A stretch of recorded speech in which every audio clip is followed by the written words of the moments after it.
Veis que la primera palabra del título es desafío. Sería un desafío para mí si tuviese que hablar sobre todas las inmunodeficiencias que hay, porque son, como veréis, en número muchas y cada una merecería un capítulo aparte. Entonces, lo que haré será dar unas pinceladas de un poco la evolución del diagnóstico de estas enfermedades y la relación que pueden tener con algunas inmunodeficiencias secundarias, con tratamientos, con circunstancias, ¿no?, del sistema inmunitario aplicado en otros campos. Este es el guión que voy a seguir en la presentación.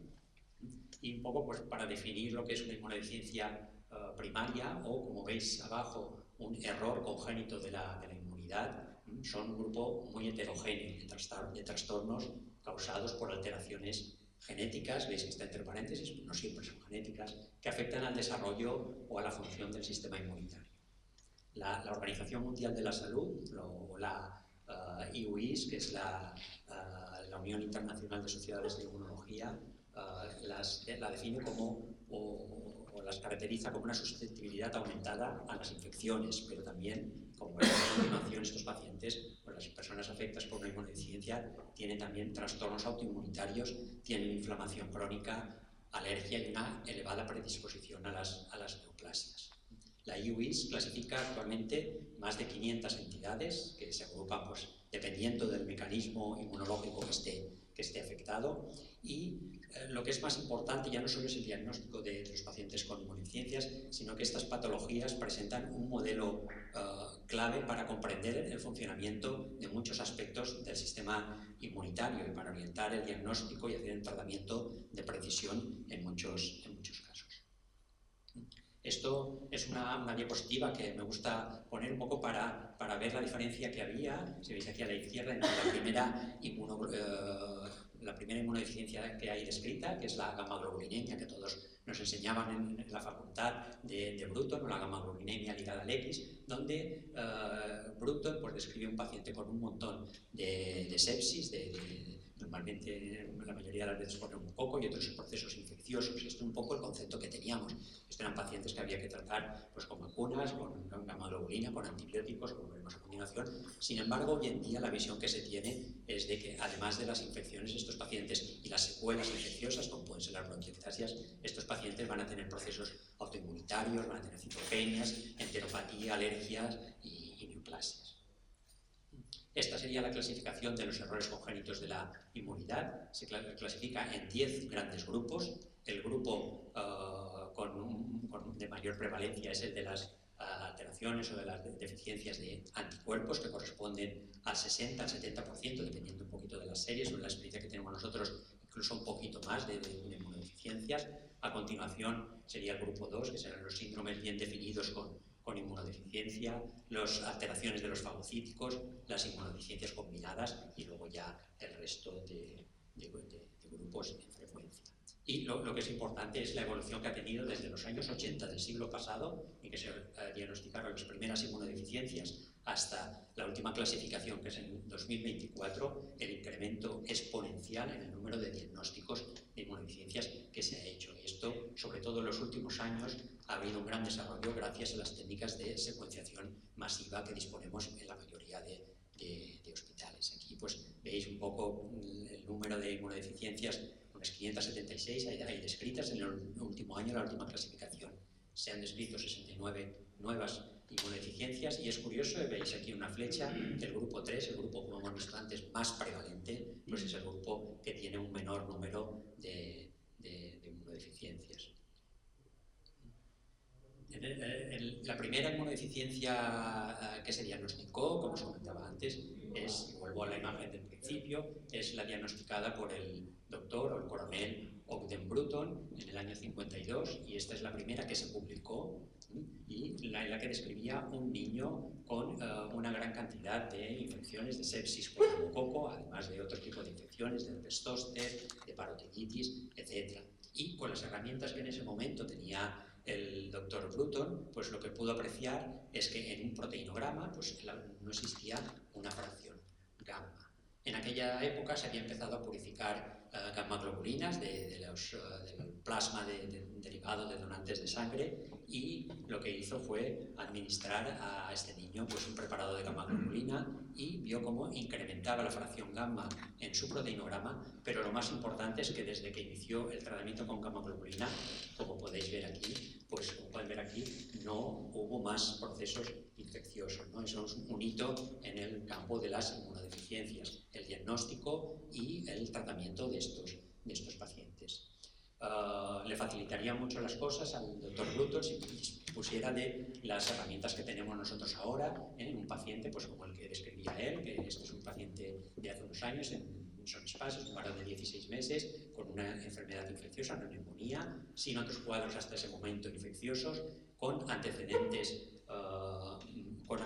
familiares de inmunodeficiencia, y en el que hay una gamma-globulinemia de todos los isotipos, de la IgG, de la IgA y de la IgM. Pero además, pues vemos aquí que este paciente, cuando evaluamos sus poblaciones de linfocitos, pues tiene una población normal de linfocitos T, marcados por el CD3, pero hay ausencia de población de linfocitos B. Y cuando se le hizo un estudio genético, pues vemos que tiene una variante patogénica en el exón 7 de la BTK, que es la tirosinquinasa de Bruton.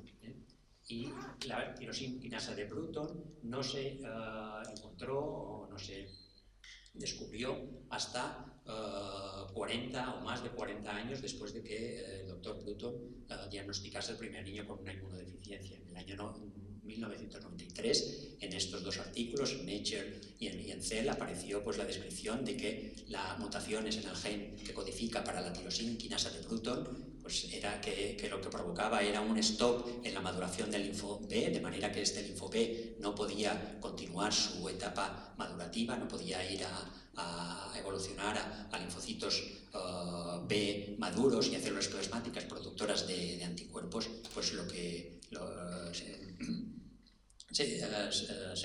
se descubrió que estaba mutada. Esto no solo tiene importancia en el diagnóstico de esta inmunodeficiencia, sino que también pues, investigadores, a raíz de este descubrimiento, pensaron que si era importante la BTK para bloquear el desarrollo del linfocito B, pues podía ser también importante bloquear pues, neoplasias de tipo B, ¿no? Y a partir de allí se desarrollaron diferentes moléculas, como las BTK, los inhibidores de la BTK, como el ibrutinib, que se emplea actualmente pues, para el tratamiento de neoplasias hematológicas de tipo B. Aunque esta fuera la inmunodeficiencia inicial, la primera inmunodeficiencia descrita, quizás la que es el paradigma de todas las inmunodeficiencias es la que corresponde a la inmunodeficiencia severa combinada, que se hizo famosa por el niño burbuja, del que se han escrito libros, del que se han hecho películas de cine, ¿no? Un niño que tenía que estar aislado porque sus linfocitos T no eran capaces de defenderlo frente a ninguna agresión externa. Y vemos aquí que esto fue en los años 70, 80 y hasta el año 93 pues no se encontró el gen que causaba o la mutación que causaba este tipo de inmunodeficiencia. Y ese era un gen que afectaba inicialmente al receptor de todas estas citoquinas de aquí. Y estas citoquinas son necesarias, este receptor está en los linfocitos T, son necesarias para el desarrollo de los linfocitos T, que son clave para defendernos frente o para poner en marcha, en definitiva, el sistema inmunitario. Después se encontraron otras mutaciones, otras variantes genéticas que daban también lugar a inmunodeficiencia combinada, pero lo importante es que cualquiera que sea el defecto, lo que ocurre es que los linfocitos T de un paciente afectado a una inmunodeficiencia combinada severa no pueden desarrollarse, no pueden dar lugar a los diferentes linfocitos T necesarios para defendernos frente a patógenos intracelulares o frente a parásitos o frente a hongos o bacterias extracelulares, y no son capaces de colaborar con los linfocitos B para que se produzcan anticuerpos, de manera que estos niños no van a tener en su muestra de sangre expresan ni linfocitos T ni linfocitos B y van a tener una clínica infecciosa principalmente muy importante. Van a padecer infecciones bacterianas, virales, fúngicas. Son niños que van a tener diarreas crónicas de manera continuada por patógenos entéricos, candidiasis oral, etc. E incluso pues, fallo de medro. Estos niños sin un trasplante de médula ósea en los primeros meses de vida van a fallecer. Hay que decir que actualmente pues, se va a poner durante este mes un programa de despistaje, una prueba la llamada prueba del talón, despistaje neonatal de combinada severa, va a entrar en funcionamiento en nuestra comunidad, lo que permitirá identificar a niños con inmunodeficiencia combinada severa y en el momento que se identifique se podrán aislar y se podrán someter a un trasplante de médula ósea que suele tener en estos casos un éxito de más del 90%. Otra de las inmunodeficiencias clásicas pues es el síndrome de Job, y realmente os he engañado cuando he dicho que el doctor Bruton fue el primer médico que diagnosticó la inmunodeficiencia, porque la primera salió diagnosticada o salió descrita en la Biblia. En la Biblia sale la descripción del santo Job, un santo pues, al que Satanás castigó con una serie de heridas, con infecciones, con procesos inflamatorios. Pero además, mucho antes de que la describiese, de que fuese descrita por Bruton la gamma-globulinemia, Thomas Mann, laureado con el premio Nobel en el año 29, creo que era, en La montaña mágica, pues describió uno de sus personajes como una paciente enferma con síndrome de Job, ¿no? Que contraía cualquier tipo de enfermedades, ¿no? Inflamaciones, dolor, fiebre, etc. Además es curioso porque ya no solo esta paciente que diagnosticó como síndrome de Job, no es el capítulo, no toca aquí, pero sí que había los dos protagonistas de la novela, hay muchos otros, y seguramente en muchos sanatorios, antes de que se describieran las inmunodeficiencias, llegaban a parar muchas personas con infecciones, con patología respiratoria, que seguramente tenían algún tipo de inmunodeficiencia humoral que hacía que tuvieran esas infecciones. Realmente pues, la clínica de estos pacientes se fue también describiendo de manera progresiva. En el año 66, la primera descripción clínica, donde se describen accesos cutáneos, estafilocócicos. A continuación, pues, hay infecciones del tracto respiratorio. Se observó que estos pacientes tenían incremento de la inmunoglobulina E y tenían también alteraciones en otros componentes del sistema inmunitario. Actualmente esto es lo que vemos, un paciente con un síndrome de Job, normalmente manifestaciones cutáneas, tanto eczematosas como infecciosas, infecciones respiratorias, ahora veremos por qué, infecciones oportunistas, ¿no? Principalmente cándidas o infecciones por neumocisti. No fue hasta el año 2007, esto es relativamente hace poco en el tiempo en el que se describió cuál es la mutación que origina el síndrome de Job. La mutación es una mutación en esta molécula de aquí, en esta 3, que a diferencia de la combinada severa que afectaba a todas las vías de desarrollo de los linfocitos T, esta afecta a una única vía, a los linfocitos T que nos llamamos TH17, que son importantes para defendernos de bacterias extracelulares y de hongos, y que además van a colaborar con los linfocitos B para la producción de anticuerpos. Esto, de alguna manera, explicaría el hecho de que no tuviesen neutrófilos, de que no produjesen IgA de mucosas, pues que estos pacientes tengan infecciones por cándida de una manera bastante frecuente, y aunque tengan inmunoglobulinas, estas inmunoglobulinas no van a ser eficaces, no van a haber madurado correctamente y van a tener también infecciones respiratorias. Esto explicaría las infecciones respiratorias de estos pacientes. Es curioso porque cada vez tenemos más tratamientos para múltiples enfermedades inflamatorias que lo que hacen es bloquear la vía de STAT3. Hay pacientes con enfermedades con psoriasis tratados con interleuquina 17, enfermedades inflamatorias tratadas con interleuquina 6, algunas enfermedades gastrointestinales tratadas con inhibidores de la interleuquina 12, 23 o JAK inhibidores que de alguna manera bloquean lo que sería la misma vía que hay alterada en los pacientes con una inmunodeficiencia, con un síndrome de Yo. Y estos pacientes, como efecto secundario, el tratamiento, pues es muy importante que tener en cuenta la posibilidad al bloquear la defensa frente a las cándidas, frente a la defensa frente a las infecciones mucosas, pues que no tengan infecciones por hongos. Otra de los cuadros, otra de las inmunodeficiencias, y está de moda ahora porque hace menos de un mes, hace unas semanas, les dieron a los descubridores de las células causantes de esta inmunodeficiencia el Premio Nobel de Medicina y Fisiología y por el descubrimiento sobre todo de estas células de aquí, de los linfocitos T reguladores que expresan esta molécula FOSP3. Estos tres autores lo encontraron esto y veréis cómo esto o mutaciones en alguna proteína importante para el desarrollo de estos linfocitos causa una inmunodeficiencia. Por poner en contexto, en condiciones normales, pues nuestras defensas, nuestros linfocitos T, cuando ven una molécula extraña, una bacteria, un parásito, un virus, pues van a proliferar, van a atacarla, van a destruirla. Sin embargo, algunos linfocitos pues, podrían atacar o podrían reconocer antígenos propios y originar fenómenos autoinmunitarios, por lo que van a ser deleccionados, por los que van a ser eliminados por mecanismos de tolerancia central, normalmente en el timo. Sin embargo, si nos miramos muestras de nuestros linfocitos, seguramente todos los que estamos aquí encontraremos linfocitos T autorreactivos, encontraremos linfocitos T que si no están regulados, pues podrían dar lugar a fenómenos de autoinmunidad, autoinmunitarios. Y para eso lo que se necesita son mecanismos de tolerancia periférica, estos linfocitos T reguladores, con la expresión de esta molécula, de FOSP3, otras también, pero ahora veremos por qué es importante esta, que lo que van a hacer es inhibir estos linfocitos T que hay en la periferia que pueden actuar, que pueden atacar a moléculas propias.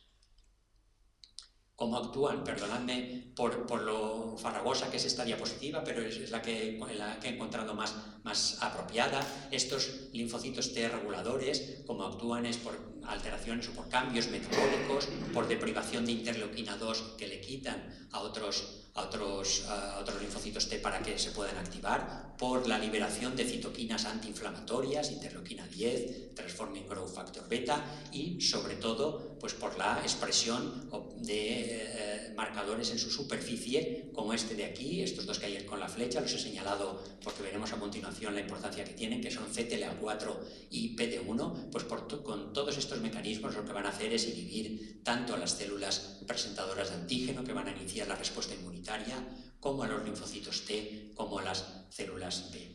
Si tenemos una mutación en FOSP3, una molécula que es fundamental para que estos linfocitos T reguladores funcionen, no vamos a tener mecanismos de tolerancia periférica y estos pacientes van a tener poliendocrinopatías, van a tener sobre todo diabetes mellitus de tipo 1, tiroiditis autoinmunitaria, tienen enteropatía con una diarrea y una malabsorción severas ya de instauración muy temprana, algunos pues con anticuerpos frente a enterocitos que hay en el tracto digestivo, tienen dermatitis, tienen citopenias, hepatitis, nefropatías, linfadenopatías, esplenomegalia, etc. O sea que tienen una cantidad de síntomas derivados de la falta, de la ausencia de regulación de la respuesta inmunitaria. Este gen pues, se diagnosticó en 1900, se detectó, se observó en 1982, pero a continuación pues, se han descubierto otros genes importantes para el desarrollo de estos linfocitos T reguladores,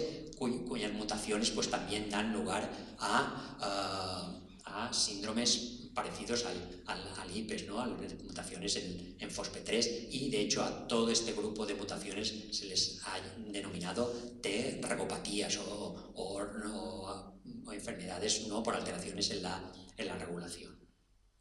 Y os decía que son importantes estas dos moléculas de aquí, CTLA4 y PD1, porque son dos moléculas que favorecen la inhibición del sistema inmunitario. Y estas dos moléculas son importantes para los tumores en el escape tumoral. Normalmente uno de los mecanismos de escape de los tumores es el incremento de PDL1 en la superficie de las células tumorales o de PD1 en los linfocitos T o el incremento de CTLA4, que como hemos visto son moléculas que lo que hacen es inhibir el sistema inmunitario. Pues bien, actualmente se han diseñado unas estrategias para intentar evitar que el tumor evada el sistema inmunitario, son fármacos biológicos que bloquean PDL1, todos estos de aquí, o que bloquean PD1, estos otros de aquí, o que bloquean CTLA4. Por cierto, los descubridores de este mecanismo del desarrollo de estas estrategias también les dieron el Premio Nobel de Medicina en el año 2018. Pues bien, como efectos secundarios, a pesar de que esto favorezca la eliminación del tumor, como efectos secundarios, estos tratamientos pues, pueden originar una serie de síntomas clínicos muy parecidos a los que veíamos aquí en el síndrome de IPEX. Vamos a ver que son pacientes que pueden tener diabetes, que pueden tener tiroiditis, que pueden tener enteropatía, que pueden tener alteraciones cutáneas muy similares a las alteraciones que vemos en el síndrome anterior, ¿no? Entonces vemos que entender una inmunodeficiencia, entender los mecanismos por los que se desarrolla una inmunodeficiencia, pues nos va a permitir entender también mecanismos por los que ocurren efectos secundarios en algunos tipos de tratamiento. Y quizás lo que más nos preocupa, un poco porque es lo que más habitualmente nos encontramos en la práctica diaria, sobre todo los que vemos pacientes adultos, pues son las inmunodeficiencias humorales, tanto primarias como secundarias, las inmunodeficiencias que afectan al desarrollo del linfocito B. Cuando os he comentado antes que la gamma-globulinemia ligada al cromosoma X, en la gamma-globulinemia de Bruton, hay una mutación en el gen que codifica para la tirosínquinasa de Bruton y lo que produce es un stock madurativo inicial en las células B y, como vemos aquí, no va a haber en periferia, cuando las analizamos linfocitos B, y va a haber una disminución muy severa de todos los isotipos de inmunoglobulinas. A diferencia pues, de otras un poquito menos severas, como los síndromes de hiper-IgM o de inmunodeficiencia variable común. En los de hiper-IgM o en los de inmunodeficiencia variable común sí que en general vamos a encontrar que hay población de linfocitos B en periferia, en la mayoría, no en todos, que la reducción de los isotipos de inmunoglobulinas no es tan severa. Además, en los síndromes de hiper-IgM pues vamos a encontrar que la IgM puede estar incrementada o puede ser normal, y la inmunodeficiencia común variable, que es la inmunodeficiencia humoral sintomática más prevalente que hay descritas pues, una prevalencia de 1 de cada 25.000 individuos. En estos pues, sí que vamos a tener una disminución de la inmunoglobulina G con disminución de la inmunoglobulina A y O de la inmunoglobulina M. Y después tenemos una gran cantidad de cuadros de inmunodeficiencia humoral que pueden afectar de manera aislada a la IgA, a las diferentes subclases de la IgG o combinaciones de subclases de IgG con IgA. También podemos encontrarnos algunos individuos que tienen valores normales de todas las isotipos de inmunoglobulinas y subclases de IgG, pero que no van a ser capaces de responder cuando los vacunamos. Cuando miramos la respuesta a la vacuna, esta va a estar disminuida y, lógicamente, dentro de este grupo también debemos incluir la hipogamaglobulinemia transitoria de la infancia, que aunque no tenga mucha importancia por la transitoriedad, ¿no? del cuadro, sí que es importante porque a veces hay niños que tienen esta hipogamaglobulinemia y se les vacuna durante la hipogamaglobulinemia y posiblemente no respondan o no van a responder de una manera adecuada a esas vacunas. Y como secundarias, pues encontramos lo mismo, que podemos tener desde cuadros más severos, con ausencia de linfocitos B y disminución de la mayoría de isotipos de inmunoglobulinas. Especialmente esto lo vamos a ver en pacientes tratados con terapias CAR-T, como podemos ver en la sesión anterior, o pacientes tratados con rituximab para diferentes enfermedades, ya sean hematológicas, etc. Pero también vamos a tener cuadros no tan severos, pero con hipogamaglobulinemias, con diferentes alteraciones en el cuadro de la IgG, de la IgA, de la IgM, de algunas subclases, de combinaciones de algunas de ellas, etcétera, en pacientes o en individuos que tienen leucemias crónicas, en linfomas, en mielomas múltiples. Si os fijáis, son procesos hematológicos que afectan a las células B, que son en definitiva las que van a originar la respuesta humoral, la respuesta en anticuerpos. Pero también cada vez más tratamientos con corticoides, con inmunosupresores, con quimioterápicos, tratamientos biológicos en los que vamos a encontrar una disminución del número de los valores de inmunoglobulinas en diferentes grados. También cada vez más nos estamos encontrando pues, más enfermedades asociadas a hipogammaglobulinemia secundaria, enfermedades reumatológicas, neurológicas, hematológicas, como he comentado, del pulmón, etcétera, en el que se desconoce de momento qué papel pueden jugar tanto la enfermedad en la hipogammaglobulinemia, la inmunodeficiencia humoral, como los tratamientos que reciben estos pacientes. Estos pacientes son pacientes que muchas veces reciben tratamientos antiinflamatorios, inmunosupresores, biológicos de manera continuada, ¿no? Y a veces incluso más de uno, y seguramente eso también está jugando un papel fundamental en la hipogammaglobulinemia que padece. ¿Cómo podemos diferenciar de una inmunodeficiencia humoral primaria de una secundaria? Muchas veces no es fácil, lógicamente, cuando vamos hacia atrás y vemos que un paciente tiene una enfermedad de base, que ha tenido tratamientos con diferentes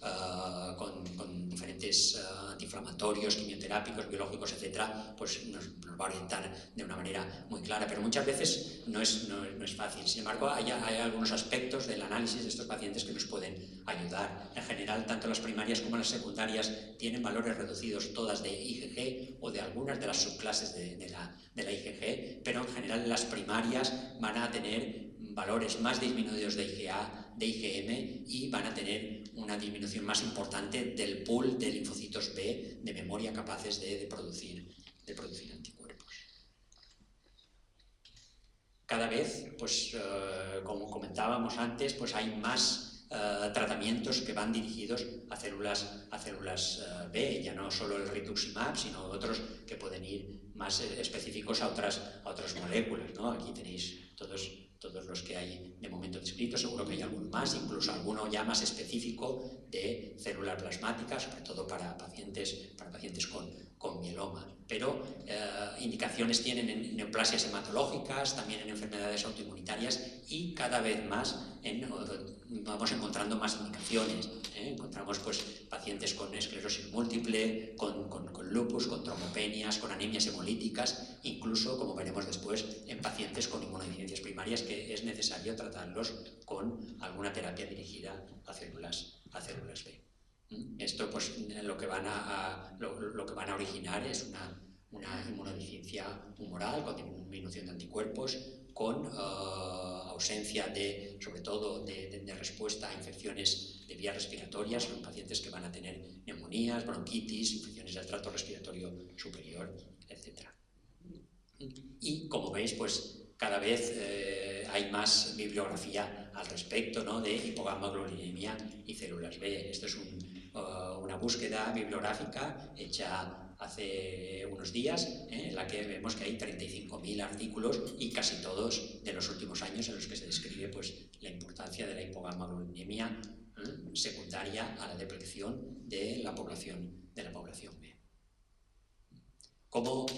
¿Qué es lo que va a hacer que, porque no todos los pacientes tratados con una rituximab, por ejemplo, o con las terapias CAR-T van a tener una hipogammaglobulinemia? Entonces tenemos que en los pacientes con linfoma, pues un 39% después del tratamiento con rituximab van a tener hipogammaglobulinemia y un 6% van a necesitar un tratamiento sustitutivo porque van a tener infecciones, y en enfermedades autoinmunitarias es algo más leve, posiblemente porque en los linfomas pues ya está el pool de linfocitos B afectado. En condiciones normales, a partir de los 6 meses hay una recuperación de la IgG en las muestras de estos pacientes, pero lo que va a condicionar que estos pacientes tengan una hipogammaglobulinemia posterior al tratamiento, que después de 6 meses no recuperen, incluso tengan ausencia completa de la IgG, va a ser los niveles de IgG que tenían antes del tratamiento con rituximab. Por eso es muy importante, cada vez lo comentamos más con los clínicos, que la importancia de hacer una determinación, sobre todo de inmunoglobulinas, antes de iniciar una terapia con rituximab. Y en ocasiones el tratamiento con rituximab lo que va a desenmascarar también es un paciente con una inmunodeficiencia,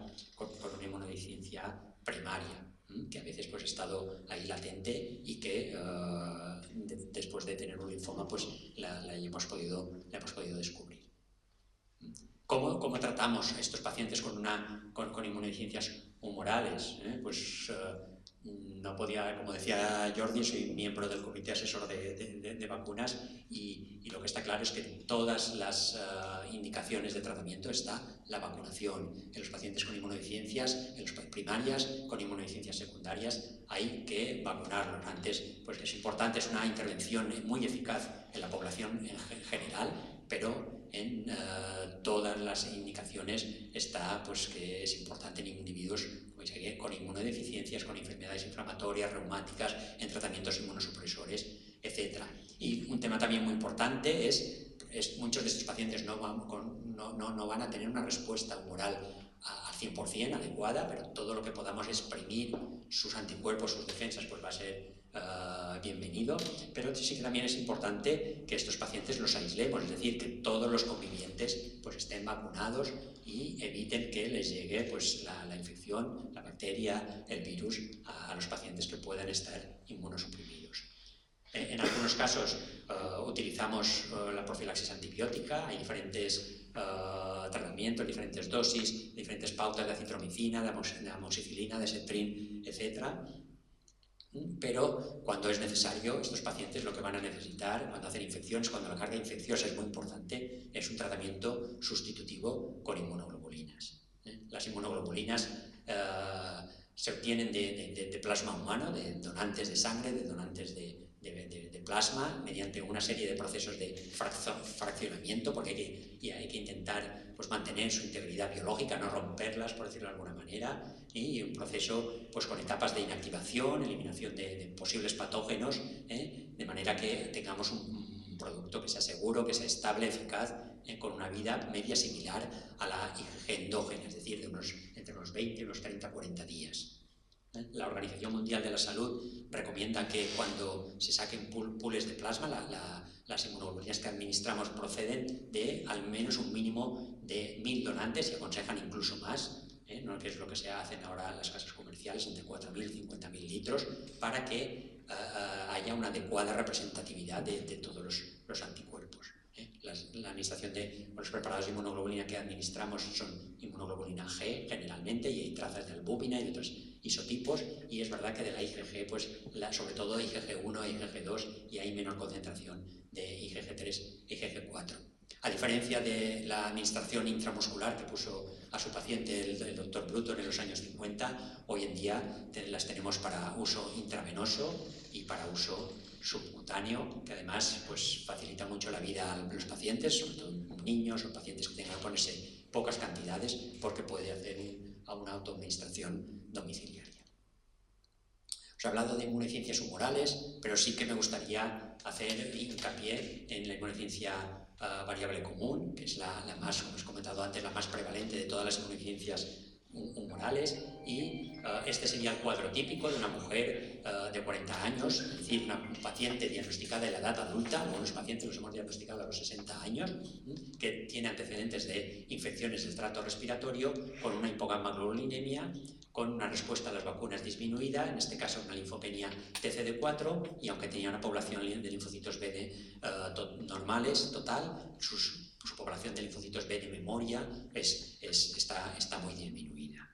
Sin embargo, estos pacientes, además de las infecciones, es muy curioso seguramente que porque hemos aumentado su calidad de vida, hemos aumentado su supervivencia, tienen otros procesos no infecciosos. Veis aquí en verde que tienen bronquiectasias, normalmente o seguramente pues, por a causa de las cicatrices, de las heridas de guerra que causan las infecciones, pero también tienen procesos autoinmunitarios. Estos pacientes, la mayoría de ellos van a tener citopenias, van a tener anemia, trombopenia, van a tener una atrofia gástrica, etcétera, pero también, y de una manera muy importante, van a tener un proceso, una linfadenopatía, van a tener afectación linfocítica del hígado, van a tener granulomas en el pulmón, etcétera, tienen esplenomegalia, o sea que son pacientes que van a tener una gran cantidad de complicaciones inflamatorias muy importantes. Si separamos las personas,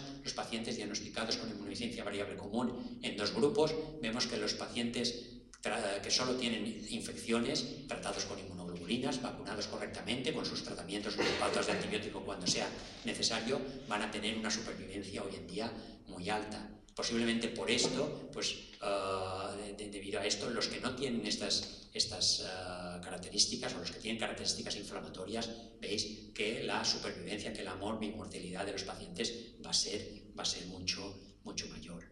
De hecho, en la última clasificación diagnóstica de inmunodeficiencia variable común, además de todas las alteraciones de laboratorio, de hipogamaglutaminemia que os he comentado antes, etcétera, y de su susceptibilidad incrementada a tener infecciones, estos pacientes van a tener manifestaciones autoinmunitarias, van a tener granulomas, muchas veces con confusión diagnóstica, con pacientes que puedan tener una sarcoidosis, van a tener linfoproliferación de manera policlonal, también causando un poco de confusión a veces con que puedan tener un linfoma, un proceso hematológico neoplásico. Y estos son un poco los cuadros que nos vamos a encontrar, ¿no? en el hígado. Esto es una publicación de nuestro grupo, nódulos hepáticos con granulomas, como podéis ver aquí, con histiocitos, con proliferación o con acúmulo de linfocitos T o con infiltrado linfocitario en el hígado, también con presencia sobre todo de linfocitos T. Lo mismo, y esto también es una paciente nuestra, en un pulmón. Estos pacientes pueden tener lo que se llama enfermedad pulmonar intersticial linfocítica granulomatosa o GLIL, que de estos tenemos 2 o 3 pacientes diagnosticados. Son pacientes que tienen infiltrados linfoides, tienen granulomas, infiltrados sobre todo de linfocitos T, CD4, ausencia de población B y un componente inflamatorio, como podéis ver aquí, sobre todo por esta población llamada TH17.1, que es una población de linfocitos T inflamatoria y producción de interferón gamma, que va a complicar mucho, pues, el pronóstico de los pacientes. También he dicho que estos pacientes pues, tienen linfoproliferación, y aquí veis una imagen de un PEC-TAC con una captación, bueno, tanto a nivel pulmonar, aquí también había un GLIL, como a nivel de adenopatías, que precisó tratamiento con rituximab y con micofenolato, y tras el cual pues, mejoró mucho la captación, como veis aquí del cuadro de arriba al cuadro de abajo, aquí mismo, ¿no? Las adenopatías que tiene distribuidas por todo el cuerpo, que aquí han desaparecido. Estos pacientes hace unos años pues, era impensable darles ni tan siquiera una dosis mínima de corticoides. Sin embargo, estos pacientes pues, tienen complicaciones infecciosas, inflamatorias, que van a necesitar, como veis aquí, no voy a entrar en detalle, pues, de muchos fármacos inmunosupresores, ¿no? De corticoides, de rituximab, de anti-TNFs, etcétera, además de las inmunoglobulinas, ¿no? A veces es difícil, ¿no? Mantener un poco el equilibrio entre ofrecerles una inmunidad adecuada, de ofrecerles inmunoglobulinas y suprimirles por otro lado pues, toda su respuesta humoral. Pero seguramente veremos muchas mejoras en la calidad de vida de estos pacientes y en la supervivencia en los próximos años. Para terminar, unas palabras también en cuanto a la inmunosenescencia, porque no deja de ser una inmunodeficiencia primaria, secundaria, y definimos la senescencia como la detención, ¿no? del crecimiento celular sin muerte celular, de manera que durante nuestra vida se van a acumular en nuestro organismo células senescentes.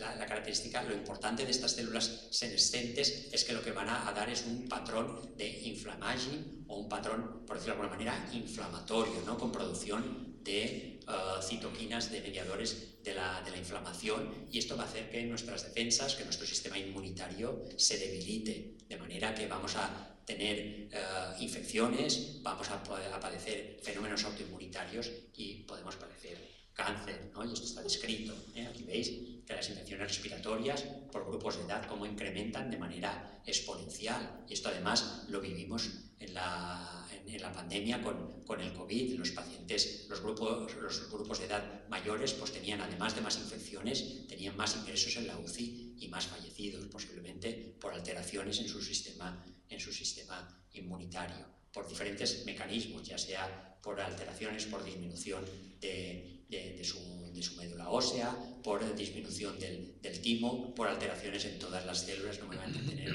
una a una, pero alteraciones en la inmunidad tumoral, en la inmunidad celular, en la capacidad de regulación de estas enfermedades.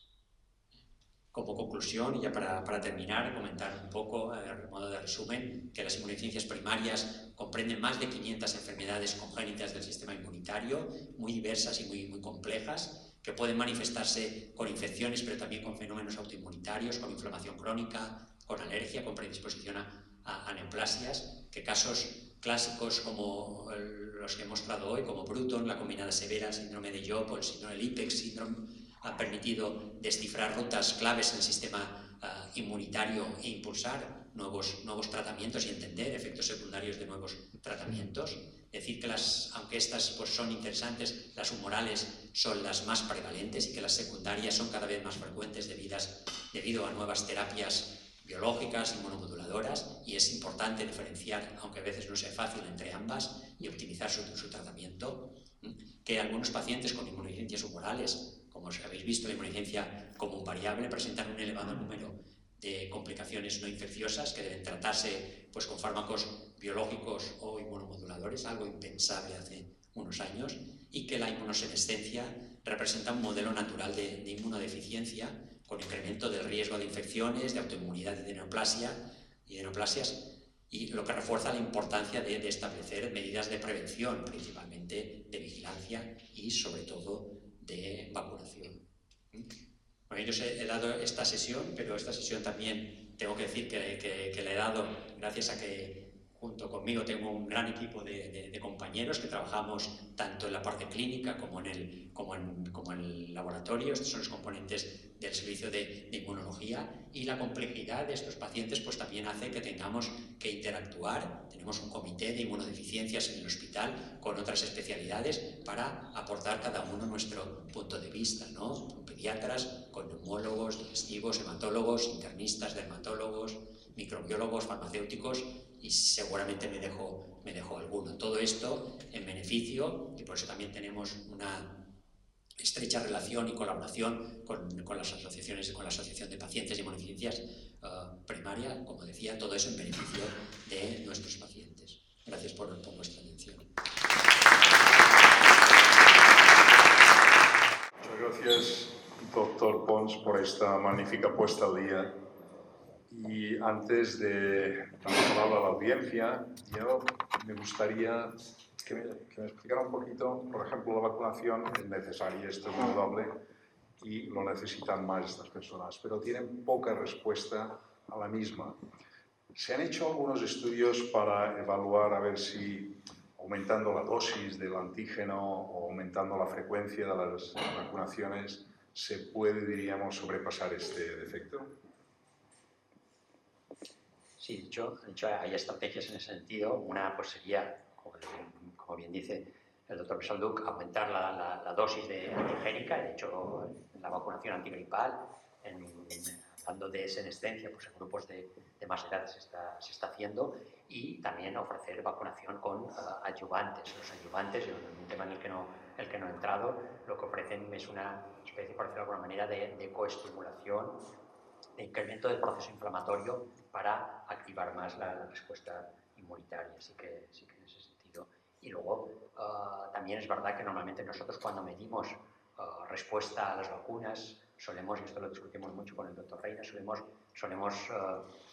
medir respuesta serológica, respuesta humoral. Sin embargo, nos olvidamos de la respuesta celular, ¿no? Nosotros tenemos algunos pacientes que tienen agammaglobulinemia de Bruton, tenemos 3 o 4 pacientes, que a veces a alguno de ellos es difícil convencerle de que, porque además los pacientes hoy en día aprenden buscan en Google, buscan en ChatGPT, ¿no?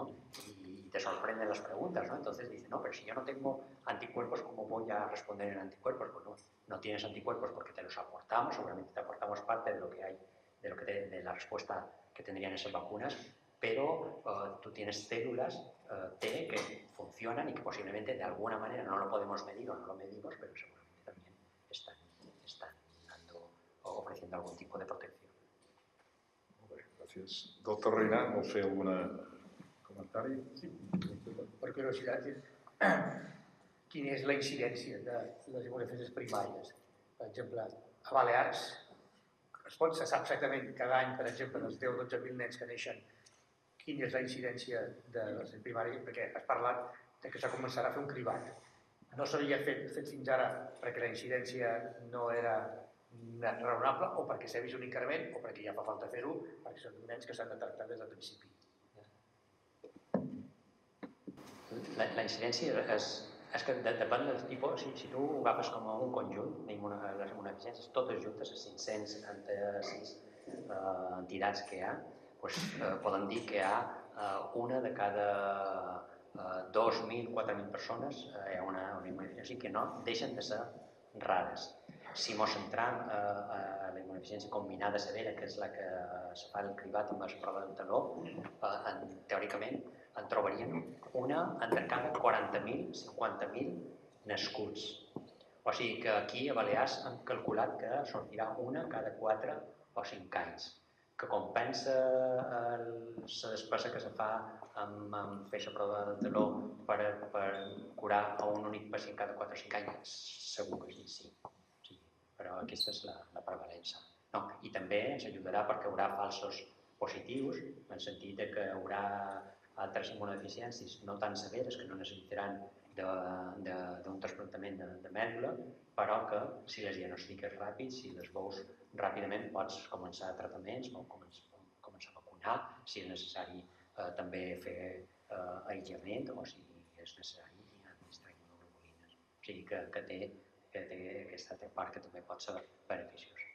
De quan? De gener ja ho feu? A partir de novembre, final de novembre. Bueno, algun comentari, alguna pregunta per part de l'audiència? Doctor Bodes. En primer lloc, felicitar-te per aquesta magnífica conferència i a més posta al dia de les immunodeficiències, que no tots estan al dia respecte a això. Ja ho has fet menció, però jo voldria recalcar, sobretot recordant que el nostre president ha fet ja menció de les vacunes, que estan en època de les vacunes. Vosaltres heu adjectivat més incidència d'immunodeficiències secundàries a l'època post-Covid?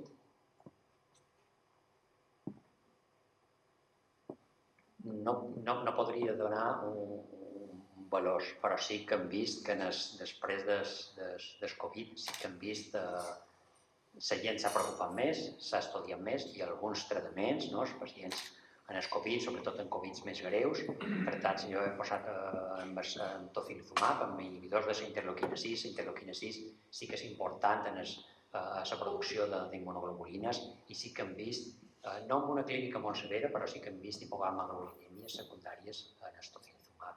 Més immunodeficiències, jo no tinc la percepció. Possiblement sí que s'hagin fet més proves, s'hagi estudiat més, s'hagi mirat tot més en lupa, però no podria dir exactament si hi ha hagut més en número. Un comentari, alguna pregunta? Sí,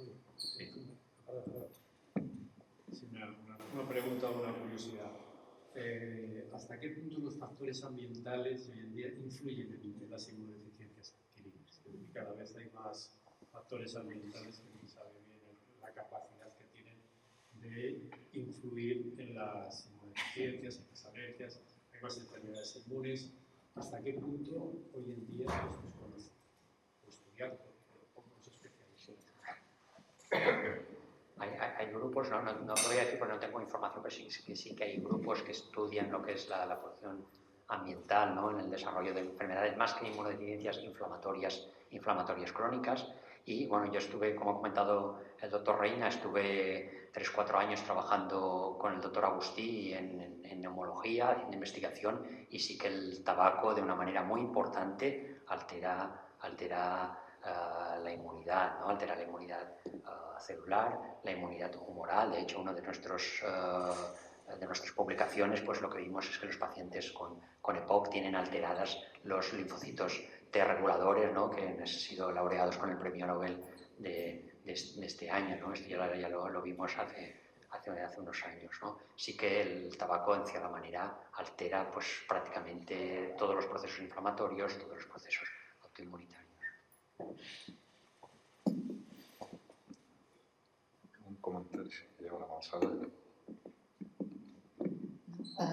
Hola, jo te volia demanar la teva opinió sobre aquests sistemes de detecció a través d'intel·ligència artificial, per exemple, a nivell de primària, etc., que crec que algunes comunitats funcionen.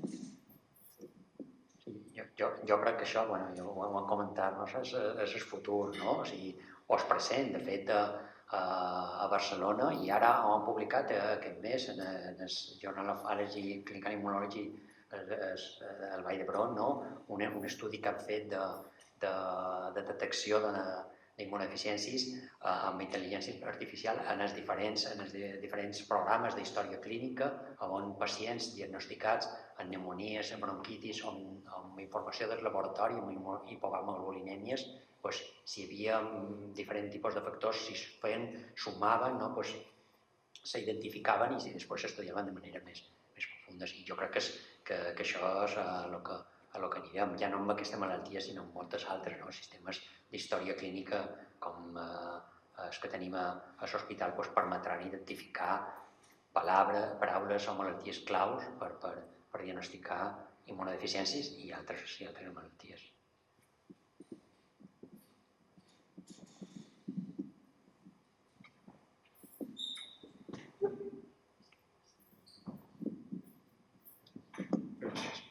Enhorabona, primer de tot enhorabona per la seva ponència.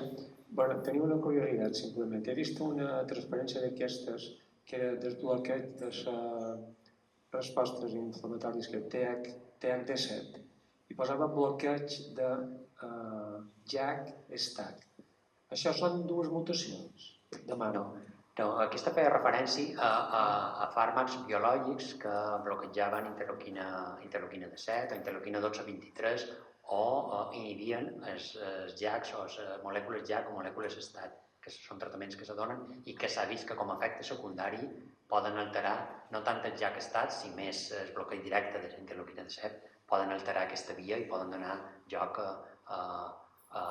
sobretot a fongs, càndides. Sí, perquè havia llegit alguna cosa, si hi havia una mutació relacionada amb les cèl·lules sanguínies, la que hi havia una JAK, no sé si la mateixa. Sí, és que d'aquestes molècules hi ha un grup, una família molt gran i hi ha immunodeficiències que també afecten algunes d'aquestes. D'acord, gràcies. Aquí hi ha una alçada. Gràcies. Felicitats també. Tinc una pregunta respecte a la SIDA, que és una immunodeficiència adquirida, però hi ha immunodeficiències humorals primàries o secundàries en els malalts de SIDA tractats, que ara no se moren, o no? Sí, hi ha alguns malalts amb SIDA que sí, que encara que tinguin, passa un poc com comentat com el síndrome de Young, que encara que tinguin immunoglobulines poden tenir una deficiència en la producció d'anticossos específics, és a dir, que no siguin eficaços. Jo no som expert en SIDA, però possiblement vagi per aquí. De fet, molts de pacients en SIDA fan quan medim o se medeix la resposta a la vacunació, la resposta sempre és una cosa més dèbil que en els individus normals. A part que són pacients que tenen una senescència més accelerada. Referent al tractament amb immunoglobulines, ha dit que hi ha dos tipus, la intravenosa i la subcutània. Quins avantatges i inconvenients hi ha en cada una d'elles? Una bona pregunta. Per començar, el producte és el mateix, l'únic que canvia és l'administració.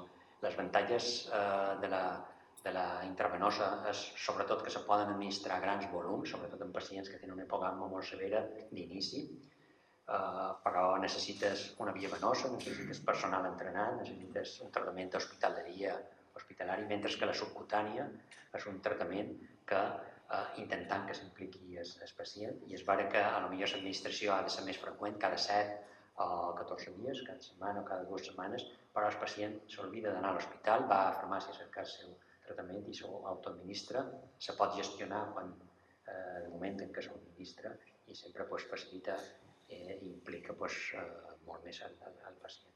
I, lògicament, té menys efectes secundaris també. Damunt la pregunta, però hi ha cap diferència respecte a l'eficàcia de la subcutània a l'endovenosa? No hi ha publicacions on veiem diferències. Sí pot ser que la subcutània, si s'administra amb més periodicitat, és més estable, però en general no el tractament és el mateix. Normalment va més relacionat amb la independència que té el pacient en la subcutània i té menys efectes secundaris. Amb aquestes immunodeficiències primàries en les que se sap quin és el gen realment responsable, no se podria aplicar teràpia gènica?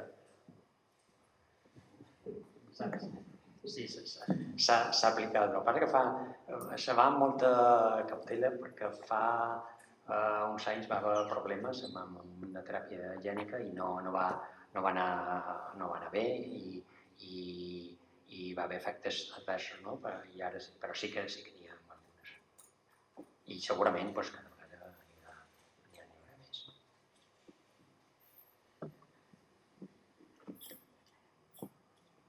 Bé, si només pregunten ni comentaris, agrair una vegada més aquesta extraordinària aposta al dia que ens ha donat sobre les immunodeficiències i agrair la seva presència aquí i a vostès també l'assistència i, per tant, s'aixeca la sessió. Moltes gràcies.